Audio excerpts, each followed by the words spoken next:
Bonjour à tous, ici Ponfétude. Est-ce que tu vas bien? Est-ce que tu pètes le feu? Est-ce que t'as la banane, mon petit Ponf? Yes, I do. Bon bah ça c'est cool. Donc là c'est la 4e manche de la finale du What the Fuck Contest. Et il garde les manières, hein, GLHF. Donc voilà, en sachant qu'il y a eu un double cheese la partie d'avant, donc un set pool et un rush péon. Mais il garde les manières, c'est cool. Ça reste bon enfant, c'est l'esprit qu'on cherche. Et c'est cool. Donc là on a donc un LC qui joue contre Dark Knight. On est sur Désert Ardent. Et on a Dark Knight qui ne fait plus d'ouvrier, mais qu'est-ce que ça veut bien dire? Et qu'il l'a sorti finalement son set pool. Il allait le sortir la partie d'avant, il a gagné plus tôt que prévu, et il le sort ce set pool finalement. Ouais, bon, on va pas vous spoiler, mais ouais. Bon. Mais ok. Mais dans la partie d'avant, à ce moment-là, il y avait déjà les propres de Nelcy dans sa base. Bon, quoi qu'il en soit, il envoie son 6e péon pour scouter. À côté de ça, early scout de la part de UNLC. Donc là, je rappelle qu'on est en handicap 50%. Donc UNLC, il s'attend, à mon avis, il s'attend à ce genre de trick.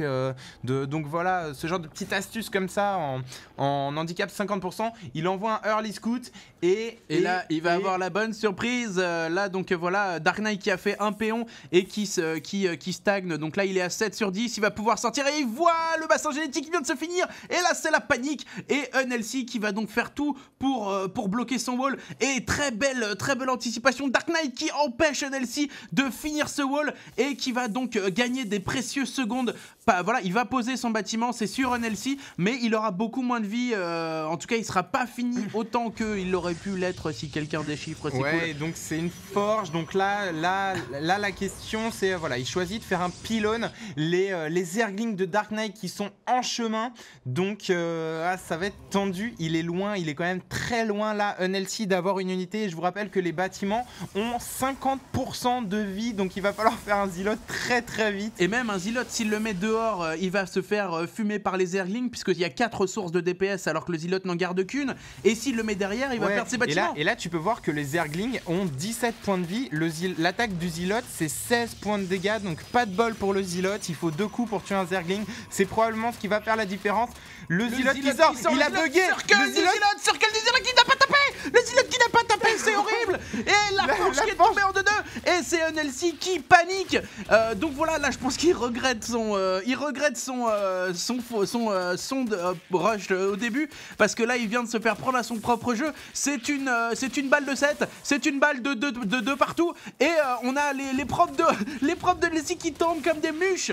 Et le pylône c'est pas très important. Là il faut tuer des sondes. Et là il faut waller, il a quand même beaucoup de minerais, il faut waller. Malheureusement il a perdu sa forge, il ne peut pas poser de tourelle. On a toujours des Zerglings en préparation qui arrivent chez Dark Knight.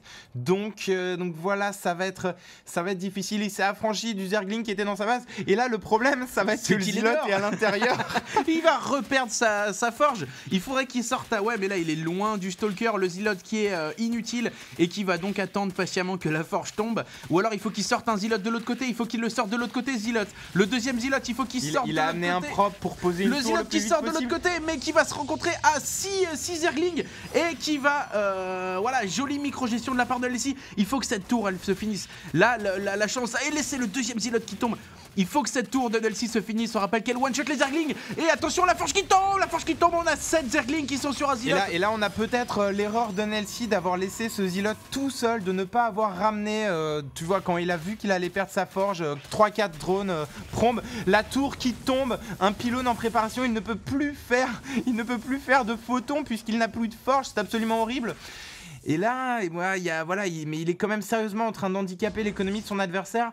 Et là, finalement, il se met à faire des drones quand même Dark Knight. Il se construit une économie. Les Zerglings qui ont réussi à passer. Nelcy, il est à 9 sondes à 6 minutes de jeu. Et il continue à essayer de voler. C'est sa seule sortie. Il faut qu'il pop cette photon. Mais là, c'est dommage parce que je me demande s'il n'avait pas laissé passer le Zealot, s'il l'avait planqué ici en hold position, ça aurait pas pu quand même pas mal défendre. Et là, la forge qui va forge tomber. qui reprend pour la 3e Et fois. là, je pense qu'il faut qu'il prenne tous ses probes et qu'il aille défendre son Zilote. Et c'est la forge qui tombe. Plus de photons pour cette fois-ci. Il faut qu'il défende son Zilote là, absolument. Il n'a pas défendu son Zilote, Nelsi. Il va prendre super cher sur l'économie. Il a tout perdu. Et voilà les Zerglings qui font, vous voyez, on a 7 Zerglings sur la map et ça fait super mal. On a eu 2 autres Zerglings qui sont là. Plus d'unités à la alors que Dark Knight qui poussait Elvis et qui était en train d'expandre en dessous de la pente de Nelsi pour finir la partie plus vite. Donc voilà, de partout Dark Knight Nelsi. Donc ça fait vraiment épique. Ça fait plaisir quoi. La finale qui va se jouer au final à la dernière partie qui va aller jusqu'à son terme. Donc voilà, 2 très beaux joueurs, une technique assez classique mais qui marche bien à 50%. Merci de nous avoir suivis et à bientôt. Ciao.